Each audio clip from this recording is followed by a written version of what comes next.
అంటే అసాధ్యం అనిపిచ్చే ఒక బడ్జెట్‌తో మీరు సినిమాలు చేస్తున్నారు sir. That is your speciality.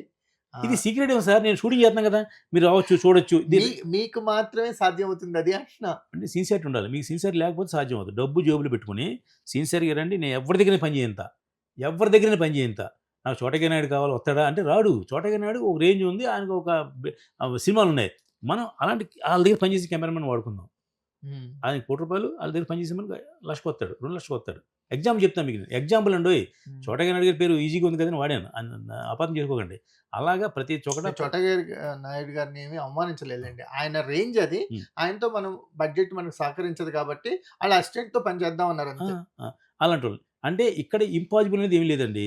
ఆ టెక్నీషియన్ కూడా పైకి రావాలంటది కదా! చోటయ్య నాయుడు గారు ఆయన్ని ఆశీర్వదించి పంపిస్తారు. "రేయ్! ఎళ్లి రామకృష్ణ సినిమా చేసుకో. ఇచ్చింది చేసుకో. నువ్వు కెమెరామన్ అవ్వు" అని చెప్తారండి.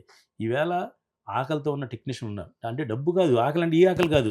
కసి. కసి. కసితో ఎదగాలనే కసి. ఉన్నారు. ఇప్పుడు నా దగ్గరికి ఒక మ్యూజిక్ డైరెక్టర్ వచ్చారు. "ఏవండీ మీరు నాకేమిస్తారో ఇవ్వండి. నేను 15 సినిమాలు మ్యూజిక్ చేస్తా" అన్నారు. "ఏమిస్తారేంటి? నేనేం ఇవ్వనన్నా. హ్మ్. ఇవ్వకపోయినా చేస్తా" అన్నారు.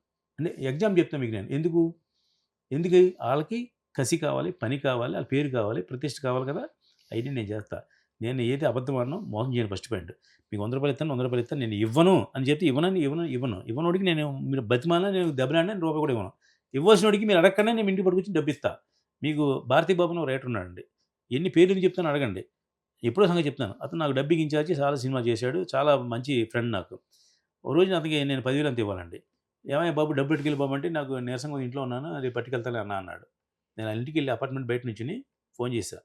"ఏం దొబ్బేత్తన్నావేంటే నువ్వు? నా డబ్బు పట్టుకెళ్ళటే ఇవ్వడానికి నన్ను దొబ్బుతున్నావేంటి" అన్నాడు. "రా నీ డబ్బు నా దగ్గర ఉండకూడదు" అని కిందకి పిలిచి 10,000 ఇచ్చానండి. అతను ఈవేళ 100 మందికి చెప్తాడు అతను.